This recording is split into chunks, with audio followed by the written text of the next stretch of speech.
All right, well, welcome everyone. We'll go ahead and get started for this morning. We got a few introductions and to cover kind of the housekeeping items to our presentation today. So my name is Jim Jansen. I'm one of the co-hosts for this quarter's Land Management Quarterly. We're also joined by Anastasia Meyer. Anastasia, would you like to say a few things? Yep, hello. I am Anastasia Meyer. I'm on the southern side of the eastern half, and Jim and I really likes to have these types of meetings together. So, um, if you have any questions later on, feel free to type those in. Yep, we received two questions that were submitted. I believe one was late on Friday and one over the weekend or even early this morning. So we'll try to integrate those in as we're going along here. And we'll go ahead and get started.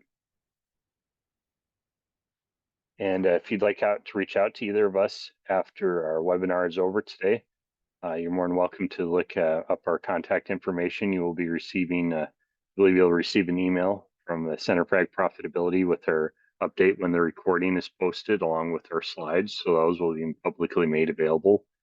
And also the land management program, we have the Center for Ag Profitability website up there, and you can see our contact information to contact either of us via phone or email or whatever your preferred communication method is. So a rough outline for what we have planned for today. The first third of our presentation, we're going to be taking a look at what is happening with cash rental rates, current trends in the farm real estate markets from the preliminary estimates, and some of the things that are happening financially, commodity changing prices, cash rental rates. Also, we're dealing with a lot of drought right now, so we'll be taking a look at those line items. And we'll also be taking a look at Anastasia's section. We'll be looking a little bit more into leases. How do you deal with people?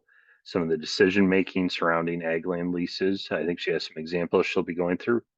And as we're going along today, you're more than welcome to submit a question. I think we have two of them prepared to go over. And also be sure to type in any questions as you're going along. If you'd like answered, we'll be more than happy to visit with you about those as we're addressing them. So, okay. I think I got a double slide in here. Okay. I'm sorry, I was looking at the wrong thing. But as I said before, this is our outline of our topics for today, Monday, May 19th, 2025. And I'll be taking the lead on the first third of this presentation, and then we'll switch over to Anastasia. So a little bit on what's happening. We recently released what was called the preliminary estimates or the preliminary results from the Nebraska Farm Real Estate Survey. With the preliminary estimates, we take a snapshot on what is happening, just not with land values, but also cash rental rates, which many folks are interested in. With the preliminary estimates, we publish those around the middle of March each year. We're currently working, I'll be working this afternoon on wrapping up the final report to get that out here in June. And you can take a look at the Nebraska Farm Real Estate website at the Center for Ag Profitability at cap.unl.edu/real estate. So that's where all the most recent information that you can find on farm real estate related to land values or cash rental rates. And also the other option, if you're not sure where to find it on the website or you don't have a computer to print something off, you can always stop by your local public library. And the third option is be sure to visit with your local extension office. Many of the office managers for the extension offices that we have across the state commonly have a printed off copy of a portion of the real estate report or even a copy of the preliminary estimates. So you're more than welcome to take a look at your local extension office and we can get you your information that you're looking for. So what do we notice on what's happening on cash rental rates and things like that across Nebraska?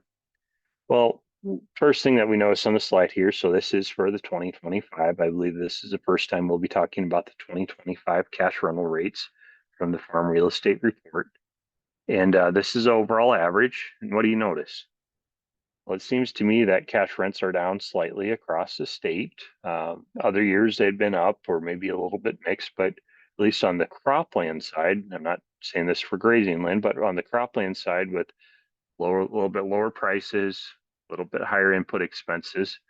Profitability may not be quite as high as it was in prior years.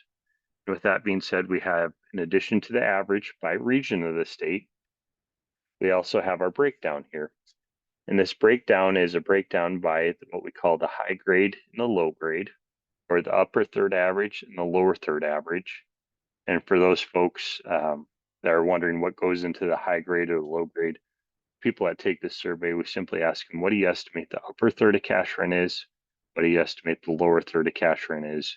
And what do you estimate the overall average is? We don't ask, okay, on the high grade, it has to be a certain corn yield or a certain soil type. The thing I will point out to you, though, as we move farther west in each of the regions, we tend to get less rainfall. Rainfall is a very strong driving force on cash rents, as you can see in the eastern third of the state versus the western third out here in the northwest or the southwest. Clearly, there's a difference in the type of yield expectations, cropping practices, whatever it might be for length of growing season. So those things definitely have an influence on the cash rents. And this is a breakdown on the overall average, low third average, and the high third average for each region of the state. So this is a 2025 dryland cropland from the preliminary estimates. And in addition to that, we'll also be highlighting the center pivot irrigated rental rates. The center pivot irrigated rental rates assume that the landlord owns the entire irrigation system. That includes the pivot, the pump, and the power unit. If the tenant is providing one of those components, we would maybe take some off the cash rent because the cash rent's just not a return on the land, but also a return on the use of the equipment, upkeep, repair, depreciation, things like that have to be accounted for. So once again, we're noticing some slight declines. Things aren't being pushed higher than what they've been. I think when the survey was put out, we noticed that corn prices weren't nearly as good. Clearly, soybean prices at that time, and I think still to this day, the prices compared to the prior year were maybe off $1 a bushel, a bit lower. Wheat prices I don't follow every day, but profitability just isn't quite what it was in the last couple of years, given that it costs a fair amount of money to raise good yields for whatever type of crop in whatever area of the state you're in. So in addition to the average, we have the average low third, average the high third, and overall average. So we have the breakdown that we see here for 2025. And in addition to the quality of the land and rainfall, I would surmise or guess that probably in these cash rental rates, availability of water. And what I mean by that is if you're in an area of the state, and I don't know each area very well, but if you're in an area of the state where there might be some type of restriction on how much water you can put on this year over a certain period of time, we have an exceptionally dry year that you'll be seeing here in a few slides I'd like to highlight. Some of those things might influence the cash rents to some extent. And if that's something you haven't negotiated, I would strongly suggest in future years you account for that in the cash rent. Let's have an open conversation about what are our expectations. It's a dry year, so our yields might be down. We might be at risk for having some of our water appropriations cut back a little bit. Whatever. We need to be addressing these things because Nebraska is a very dynamic state with respect to the type of weather we have each year. Some areas can be wet, some areas can be dry, some areas can be near average. You just never know. I think we even seen that here in May. Starting off May was a fairly dry month.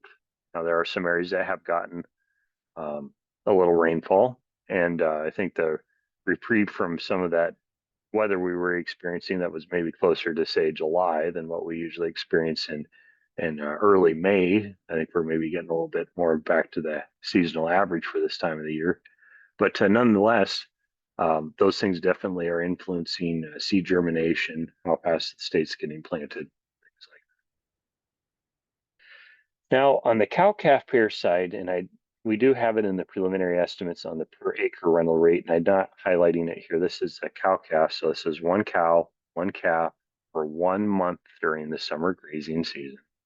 If you look back on the 2024 numbers, you'd probably see that these numbers were down slightly, where expectations were a little bit different than what's happening in the grazing land industry. And this is one of the questions that we had submitted to us. Well, at least for this year, hopefully I'm wrong and we start getting timely rain, but on average, you'll see here in a few slides that the expectation for drought is unfortunately something that's on the minds of many folks. Also, the price of livestock, prices of cattle. Now they have come off some of the highs that we set last week, but on average, the expectation for prices are fairly good or fairly high. And with that being said, all those things are being piled into those cash rents. So if you are someone that's dealing with drought concerns, make sure we have the appropriate number of head of cattle out there. Maybe we need to reduce the stocking rate, how many head of cattle we put out there, and that might influence, yes, the cash rent. Cash rent per head might be a little bit higher, but maybe we don't put as many animals out there.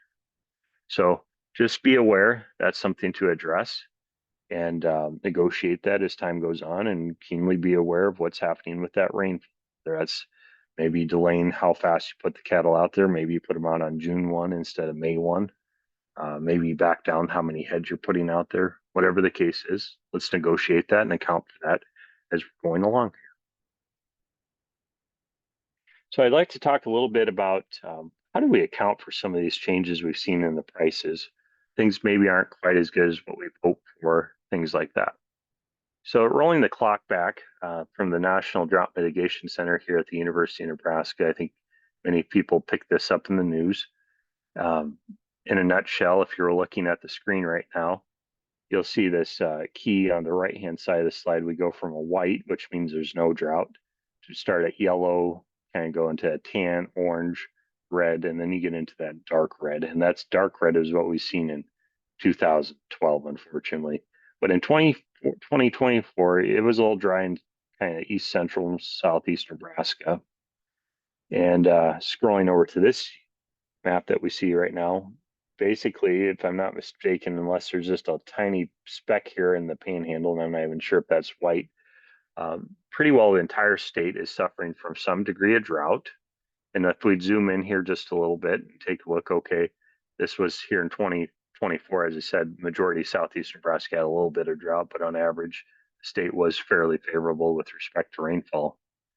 Well, going into 2025 right here, we're seeing some of that extreme drought, that red, and the majority of the state is in at least some type of drought, whether it's abnormally dry. Now, southeast Nebraska has picked up to maybe a little more snow than they had in prior years, so that might help offset some of that shortfall in rainfall.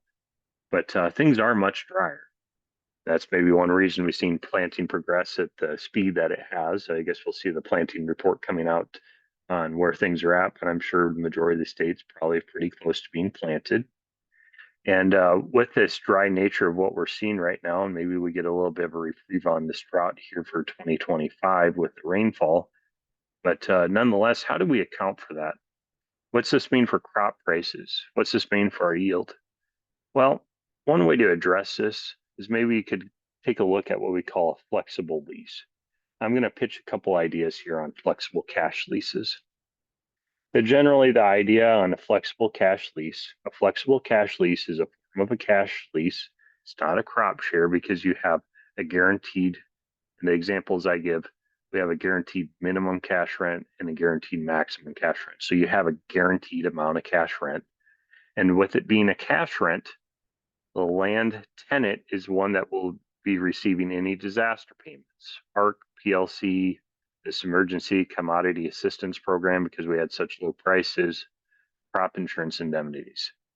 As a landowner, if you'd like to participate in one of those things, we need to take a look at being in a crop share, because as a member of a crop share, you are someone that is experiencing production risk, whether from yield, drought, or price shocks, whatever the case might be, and the disaster payment would be paid out in proportion to the lease. Nonetheless, setting up a flexible cash lease, the general idea is if things are better than we hope for, and pay a little bit more, not unlimited more cash lent, but a little bit more based on an agreed upon amount. And when things aren't as good, prices decline, we have a decline in yield, for example, depending on how you set it up, we pay a little bit less in cash rent. So here we have an example, and I know these examples, we update them from time to time. But we have a situation here. We have two cases. So I set up a scenario. Let's say you're going to pay $200 an acre in cash rent. So maybe in eastern Nebraska, this might be a dry land example. Western Nebraska, maybe this is an irrigated example. And I tried to pick a price that I thought would be maybe a somewhat reasonable expectation for this fall. So let's say we sign our lease or around planting time, this is our initial expectation. We have two situations. We have a situation where prices trend up a little bit. We have a situation where prices trend down. Now, when you can get these actual presentation emailed to you, I would encourage you bring this up on your computer, get a sheet of white paper and a calculator out, and work through what we have going on here to hopefully kind of drill this in a little bit further. But in the left-hand side, when prices are better than we hope, we pay a little bit more in cash rent within a specified range. And when things aren't as good, we take a little bit less in cash rent. Let's say the specified range was from 170 to 230, with our base was 200. So even if the price of corn went to 565, if our ceiling, the most we can have in cash rent would be 230. I don't care how high prices go. When you hit the high or you hit the minimum, when you hit the maximum or you hit the minimum, we're going to reflect that in the cash rent that we see here. Now, switching gears a little bit, let's say you're in a situation where we have feeder calves. You have cow-calf pairs. You have a calf that would maybe be roughly the size of a feeder calf in November. Okay. And the current cash rent per pair, so I took the monthly rental rate, multiplied it by 5 for one of the regions, and I come up with a per pair cash rent of $335. And at the time when we signed the lease, we hope to get about $225 an acre, or excuse me, $225 a hundred, the person owning the cow. And under this example, prices end up coming down for whatever reason. Who knows what the reason is? But prices are about 7% lower than what we had hoped for. And under that case, we're going to drop the cash rent. We're going to use a percent change in the price, similar to what we calculated before on the percent change in the price of corn per bushel. We have a 7% decline in the cash price of futures prices. You could use the cash price too. Use whatever price is pertinent to what you're trying to do. And we take 7% of the base cash rent. So 7% of 335 is about 23.45 a pair. In our final cash rent, we're going to pay 311.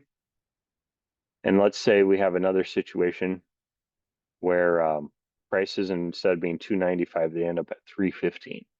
Okay, prices are better. And under this case, we're going to add a little bit of a bonus, 23.45 a pair. So instead of paying 335, we pay 358. And I would suggest having a minimum and a maximum. You know, if you're at 335, maybe the range goes from 300 to 370 or whatever you want it to be. But if the price of cattle went to $4 a hundred for some weird reason for feeder cattle futures, let's set this lease up in a where we have a maximum. So you don't have unlimited upside or unlimited downside. We have a range inside what we need to be working. And I see we had one thing submitted here. Okay, and just for your information, Ryan in the chat actually threw in the farm real estate website. So any of you that are online today that would like to capture that, be sure just to copy that down or take a note on it. You can attend or pull open that website even as we're going along.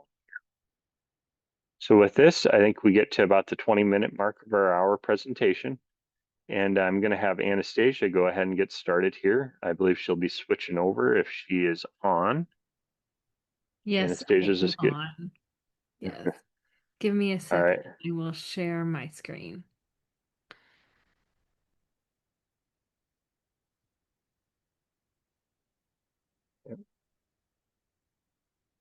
And Anastasia's just switching the slides over to her screen. There we go. Okay. Everyone can see my screen. It looks the same as Jim's though. Let's see. There we go. Okay, so I want to talk to you guys today about the 2025 production season. What should you be looking in a lease? What should you, as a tenant, be communicating with your landowner? What should the landowner be communicating with the tenant? We always say that we feel like a lot of the issues that arrive between the two different parties are due to the lack of communication. So how do we improve that? The communication is key to any successful relationship, whether you are renting a cash rent situation or crop share. You guys have to talk to each other more than just here's your rent check or here's your bill that's coming. So, what should you be talking about? give them a call and ask about the rain or tell them about the rain. Were you guys on the path of the rain last night, or did it split? And did you miss it? Don't assume that they know what's going on the piece of ground that you were farming or the piece of ground that you own. Okay, ask about the weed pressure. Are you seeing abnormal weeds this year? Were you able to get it sprayed in a timely manner? This year might have been easier for spraying because there wasn't so much rain. However, we had very, very, very windy days. So maybe you didn't get it sprayed in time. So let them know what's going on. I know that there are some tenants out there who have continuous corn, corn on corn on corn for. I know one contract that's been 30 years or so of just straight corn. If you're starting to see any disease or insect pressures on those types of fields, talk to your landowner and say, hey, let's plant something else if you're in a crop share arrangement or if they have any input of what you are planning. Communicate why you might want to be changing up some practices in the operation that maybe hasn't been done in the past. And then also, let's also talk about what the crop prices are doing, how the farm economy is doing, and then what are the expenses. Um, it's easy to grab onto a headline, right? I saw our cap headline was we are predicting a record farm income year this year. It's up, right? And so you get really, really excited. However, if you look at that report, really, it shows that we're up because the cattle markets are so high. Crop income is expected to be down, and then a big source of the income is actually from farm payments this year.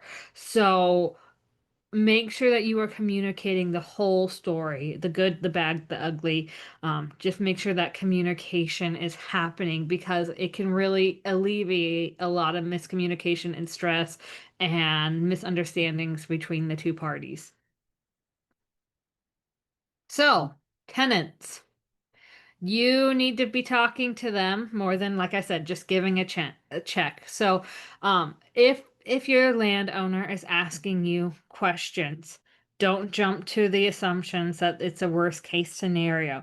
Remember that your landowners most likely have an emotional attachment to that ground and they want to see the ground succeed and they want to see you succeed. So listen, and then you can form a response, but listen to listen, not listen to fire back and have a response right away, right?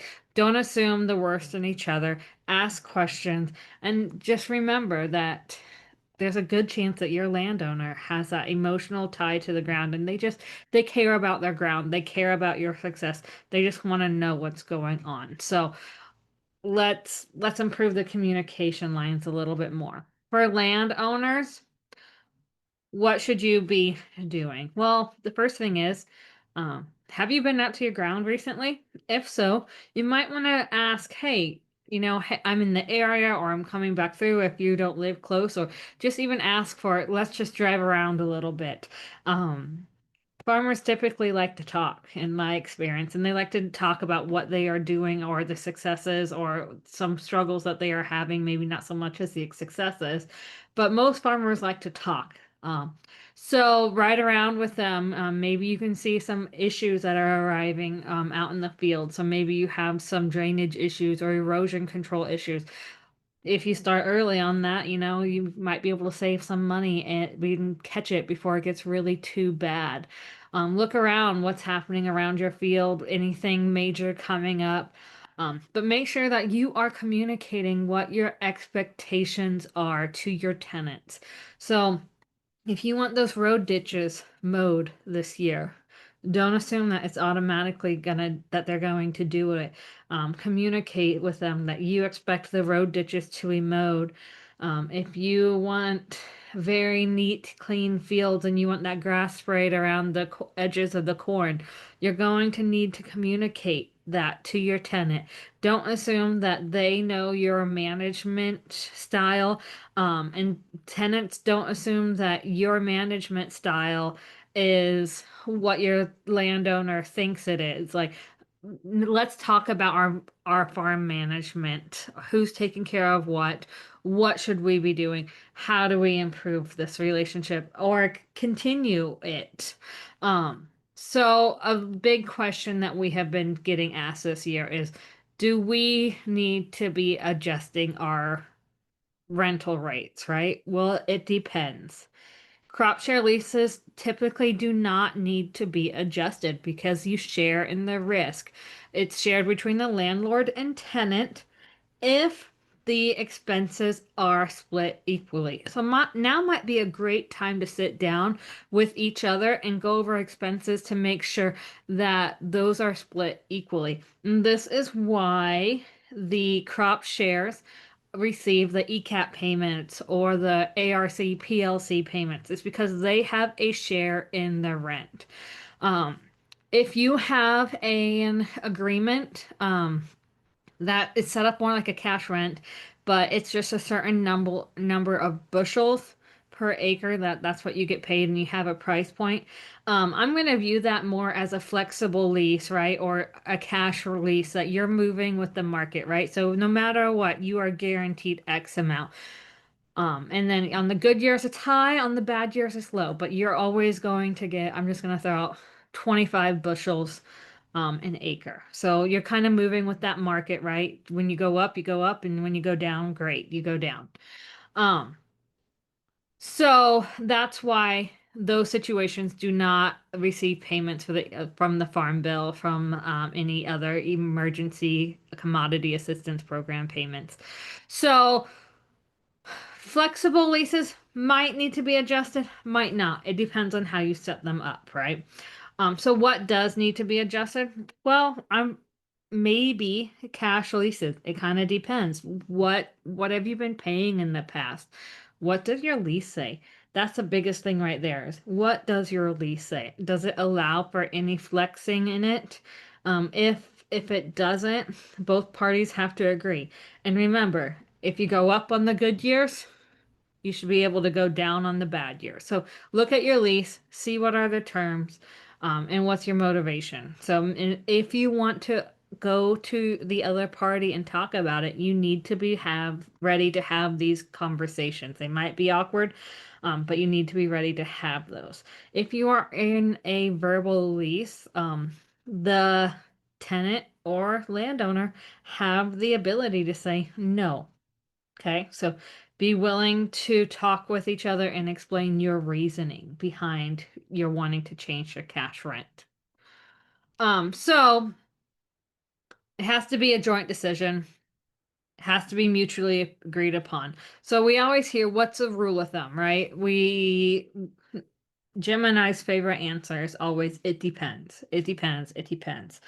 Um, Sometimes I feel like we just repeat that, but really it does. Nebraska is a big state and it has a lot of different cropping systems and different ways to address things. So, is there a certain percentage that you should be aiming for in a cash rent situation?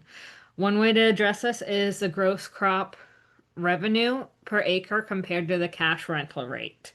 In corn, it's usually going to be that lower side, maybe closer to a 25%, and 35% is common in soybeans. Again, these are rule of thumbs. It's not applicable to everybody, but it is one way to look at. Do you need to adjust your cash lease if it can be adjusted? So this is one example that we use. So let's just say that this piece of ground is pivot irrigated. The cash rental rate is $350. The expected corn yield is 240 bushels per acre. And the expected price for 2025, I pulled this off of the last USDA report, is at 420. So our gross revenue is $1,008. If I take that rental rate divided by that gross revenue, it's at 34.7%. So like I said earlier, corn typically is down lower towards that 25%. So here it's indicating it might be time to consider decreasing this cash rent. One thing I will say is you need to think about the other crops that are planted on that piece of ground, as well as the rotation. So if you're corn, beans, and you don't adjust your cash rent every single year, you need to have that as a multi-year consideration into this ratio. Just for an example, I wanted to throw in the last couple years of using the same example. In 2024, it was sitting around that 30% mark. 2023, we're right near that 25% mark. So you can kind of see how just this $350 cash rent, not adjusting it, how you can see how it's raising and it's becoming a higher percentage of the rental rate compared to the gross revenue. Let's look at soybeans, for example. The cash rental rate, and this is a dry land example, not the pivot example, is $200. The yield is 45 bushels per acre. The price I pulled was $10.25, so gross revenue is 461%. If you look at the rental rate compared to the gross revenue, it's 43.4%. Again, we might consider decreasing the cash rental rate. Compared to last year, we were sitting right kind of where we expected, that 35%. So remember, you got to take into everything, into looking at these math. These are rules of thumb. It might not be super applicable to your area, but it is something that you need to look at. Hey, if we go up, can we go down? That's what you need to talk to each other about in the future. I think a big thing that is on everybody's mind right now is the drought. I hear that there are some people up in north central areas of Nebraska who's already feeding hay because their pastures are still brown. So, what does your lease say? Do you have the option to not put your cattle in because that pasture is looking really bad this year and still have the option to rent it out next year? What does your lease say? So, we always say let's plan ahead for the big three: fire, drought, and hail. If you have a provision in your lease, great. If not, let's reevaluate our lease next year and talk to our landlords and tenants about how do we save our pastures in times of drought. So, landlords be talking about, do you want the full stocking rate out there? Can your pasture handle it right now? If so, are you going to reduce the rental rate?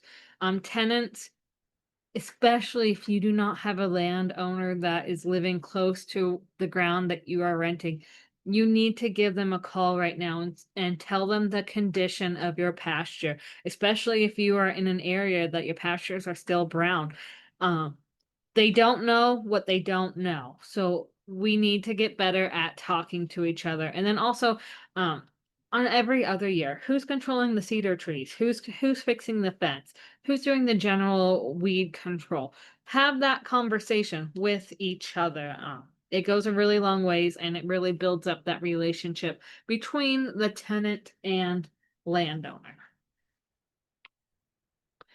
If you've joined one of our meetings before, you have probably seen this slide, right? But if you don't have a written lease, let's get all of our contracts in writing. It's not real unless it's in writing.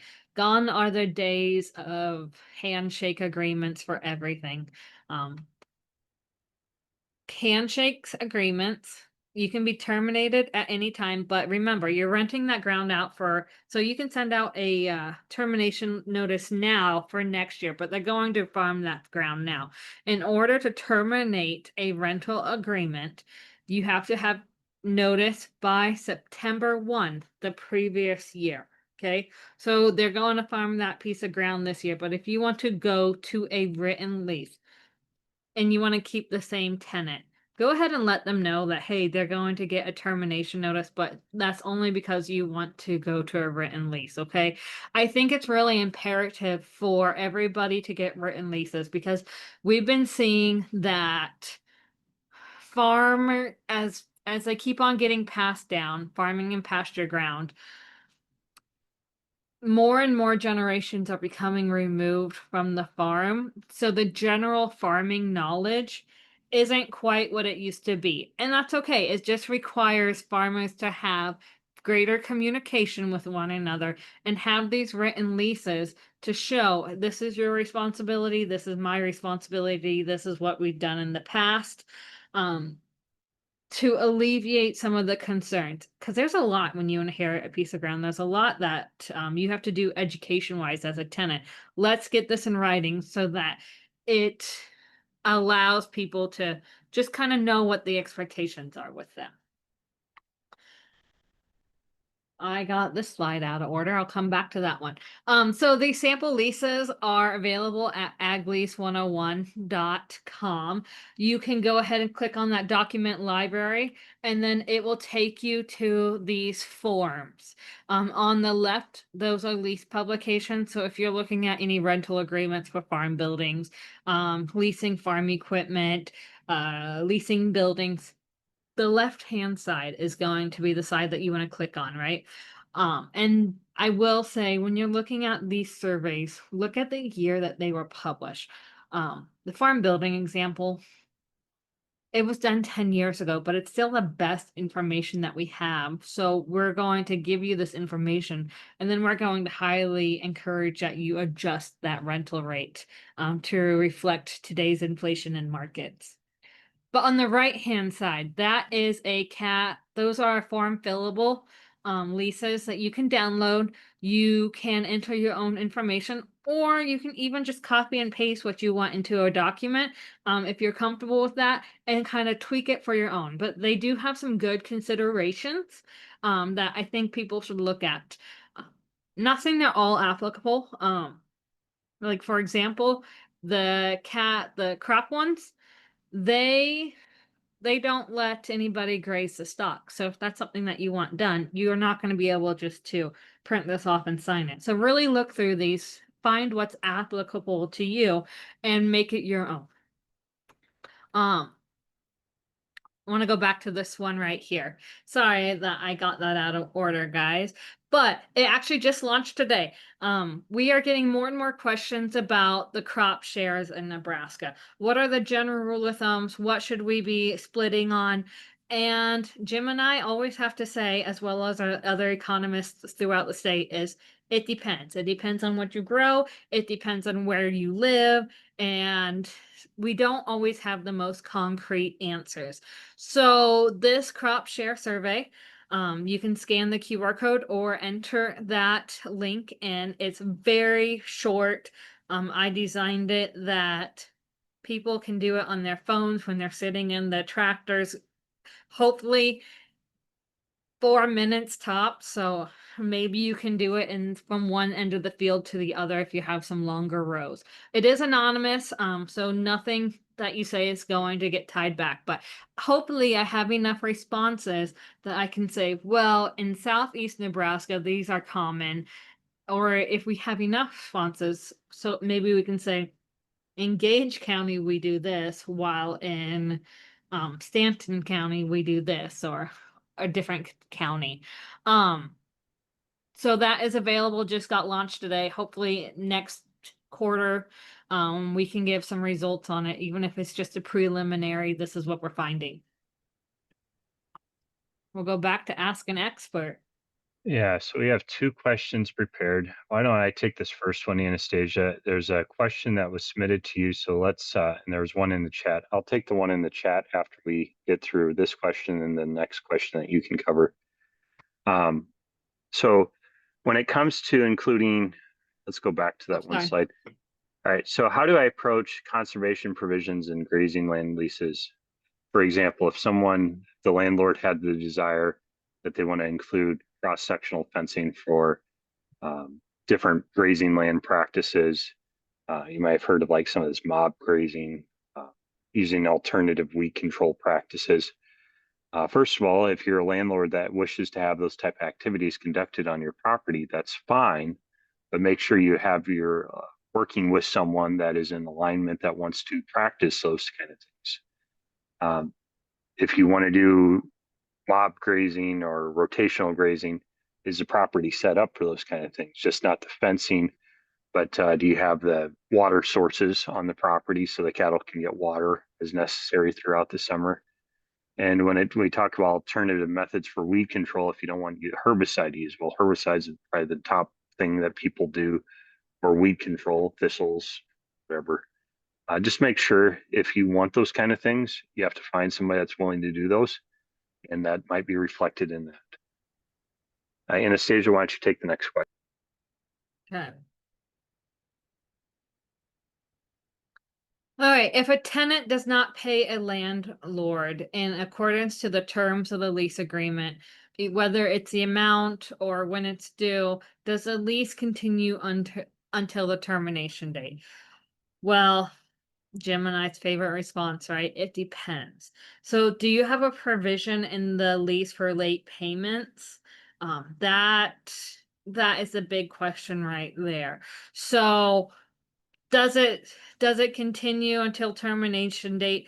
Well, remember, if they have crops on the ground, they get the right to harvest it. So really, we suggest that you consult with your attorney for any legal advice. Certain states allows you to put a lien on it, but you have to really consider what's the cost of going to the legal ramifications of trying to get your cash rent paid versus how much are you going to get out of that cash rent. So we suggest that you maybe communicate with an attorney to send a letter saying, hey, you need to pay cash rent. And then you can even give a termination notice right then and there for the next year if you'd like to do that. But one, what does your lease say? When is it due? What are the ramifications? Is there a late fee associated with it? And communicate with your tenant if the relationship is still viable and good between your two. Maybe it's a simple answer of they sent it and it got lost in the mail, which sounds like a silly cop out, right? But I think the mail right now, it might not be such a bad excuse because I don't know. Right now, the mail seems to be taking a while, so it might just be coming. So before you really jump to any legal actions, maybe call, have that communication. But revert back to what your lease says. Okay. Um, All we did right, have so questions. Go ahead. yeah, we got a couple questions here. So why don't you take a look at the question and answer, and I'll review the one that was submitted in the webinar chat. So the webinar chat states using the flexible cash rent for corn. So we don't have to go back to this slide, but Okay. there was some. I'll tell you what. Why don't you scroll back to that one? Questions. Okay. So if you want to go back to that slide, you have to go back a ways, Anastasia. But if you want to go back in there, that one where we have, there we go. So Okay. what prices are we actually using?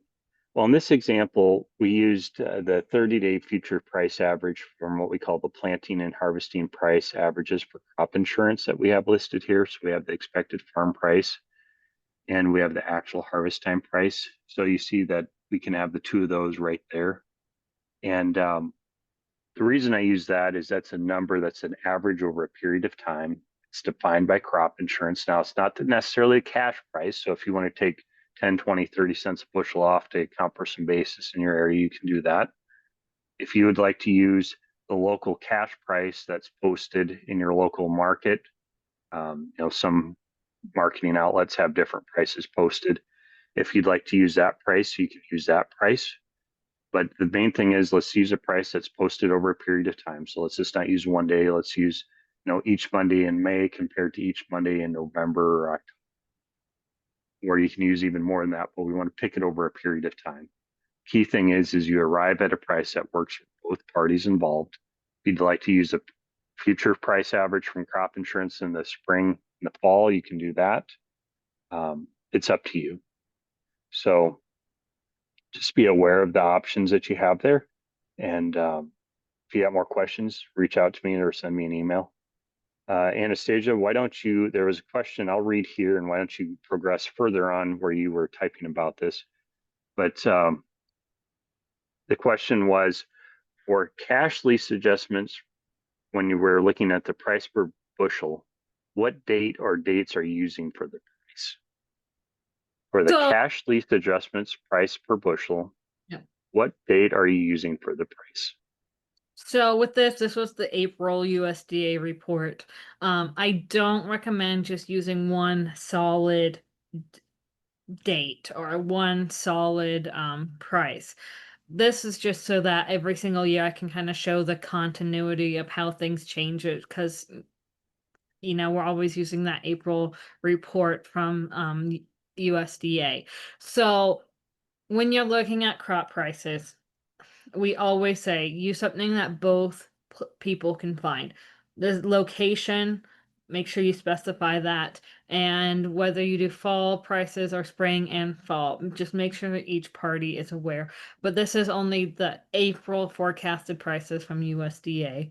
Um, I'm not saying this is a go all and not saying you should adjust your rental rate to get down to that 25%. This is just an example with how the trends have gone 23, 24, 25. That it might be time to adjust it to wherever both parties are comfortable.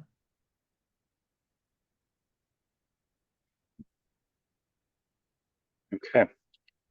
All right. Very good. I'm just looking at the question and answer. Uh,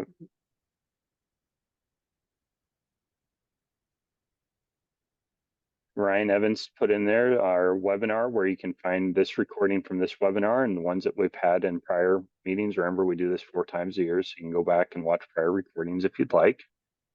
And there's a comment made here. In Iowa, most land has been graded with what they call the corn suitability rating.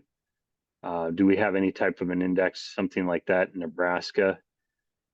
There are a few things that are out there, but there's nothing predominantly designed in the manner that what we've seen in,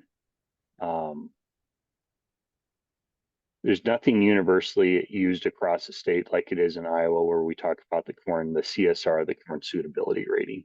So not to my knowledge. That's extended. There are some indexes that we see in eastern Nebraska, but when you get into the western part of the state, when you introduce irrigation into it, that can change the suitability or the nature of some of these things. So, all right. We just got one. What other methods of cedar or weed control are used? So in a pasture, let's talk about, when you get it, let's have that be the baseline. So it depends on how you're renting that piece of ground the first thing when you get it. If you get a really nice, clean pasture, it's free of weeds, it is free of cedar trees. It's the tenants, they should be maintaining that, right? So whether it's the burning, or it's the yearly maintenance of just walking that, getting rid of the cedar trees, those maintenance things, the tenant should be taken care of, whether it's spraying or if it is just burning, whatever the case might be. However, if you rent a pasture that is needing a lot of rehab, whether that is fence, cedar control, weed control, whatever the case might be. That tenant should either be getting a reduced rental rate and putting in the work they're paying for it, multi-year lease kind of a thing, or the landowner should be paying for a part of that as well. That's really going to fall down to what the relationship between the two parties are. But remember, it's just like dandelions in your yard. Thistles, if you can do a great job of taking care of them, but if your neighbor down the road isn't, there's a chance that you're going to be getting some thistles in there as well. So if you're someone who hates the sight of thistles, and you're driving around and you're really angry at that, don't jump to assumptions. They might be taking care of it. It's just this is a 1 year that they had a hard hit from the neighbors and thistles are blooming. Um, but I think every lease is subject to some negotiations regarding that. I know some people who the tenant does the labor and the landowner pays for the chemical. It's really what works for each other, and it really what are you paying for a pasture? If you're not paying super a lot, you're more willing to do this. But communicate with that, with each other party that you are fertilizing that pasture maybe, or you are spraying for it. Don't make assumptions that they know that you are doing those. in the part of the question too was what other methods of cedar weed control? You can do things like prescribed burning to deal with brush sometimes. There's mechanical measures. You can use like a skid steer to go out there and try, they can either shred or shear the trees off. Thistles, you can use a spade, but that gets time intensive with labor. So even with leafy spurge, there's some type of an insect that can be used, but it's not a bad thing to do it. It's just you got to be able to coordinate with the group that has that certain type of an insect that burrows in to the plant and helps to stave off and try to degrade the presence of it. So there are different ways to handle them. All right. Do you have Anastasia? Let's go to the final slides there. I think we had an outline for the next. We did the questions. Just be aware that the University of Nebraska Farm Real Estate Survey is a survey that's conducted. And if anyone would like to help contribute to the mailing costs in that, you can always check with the University of Nebraska Foundation on that. All donations just help service the mailing costs. Go to the next slide, please. And just be aware, Monday, August 18th at 12 o'clock noon Central Time, we have our outline that we have planned here. Taking a look at a little bit more deeper look at some of the estimates that have came out of the final report. They'll have a little special piece on hunting leases. That was a new part of the for wild game or recreational hunting. And what's that mean for farmland leases? So we'll be talking about that. Anastasia will be taking a look on, where's crop progressing? I would imagine if we have drought, maybe some discussion on some of those things. And also with the approaching in August, we'll have the verbal lease termination and then the final part on Ask an Expert where you can submit questions. So if you want the questions, we will do slides on the questions. You gotta submit them a little, try to submit them when you sign up for the meeting if that's hopefully a week or two out. It gives us a little more time. Okay. So with that, I think Anastasia, do you have anything else you'd like to add? Nope, I don't. I would appreciate it, and we really would all appreciate it if you would take the time to fill out that crop share survey if you participate in a crop share. All right. Very good. We appreciate your time and have a great day. Oh, hey, we just got another question. All right. Okay. Go ahead. What is a common arrangement for who pays for repairs and maintenance on irrigation equipment, tenant or landowner? First question is who owns it? Um, if we make the assumption all the time that the landowner owns that equipment, and so we encourage and we like to see a lease provision that says the tenant is going to pay for the first maybe 500 or $1,000 of repairs on the pivot. So maybe that's the oil, maybe that's some minor repairs here and there. But any of the major repairs are going to be the landowner's expenses. And All right. sometimes I see some leases that the 500 or $1,000 deductibles includes the tenant's labor, sometimes it doesn't. Everything is up for negotiation when you are signing a lease. Okay. All right. With that, I think that's a good question. And we'll go ahead and sign off. We got done right here just slightly under an hour, and we'll see you in August. Enjoy the nice day.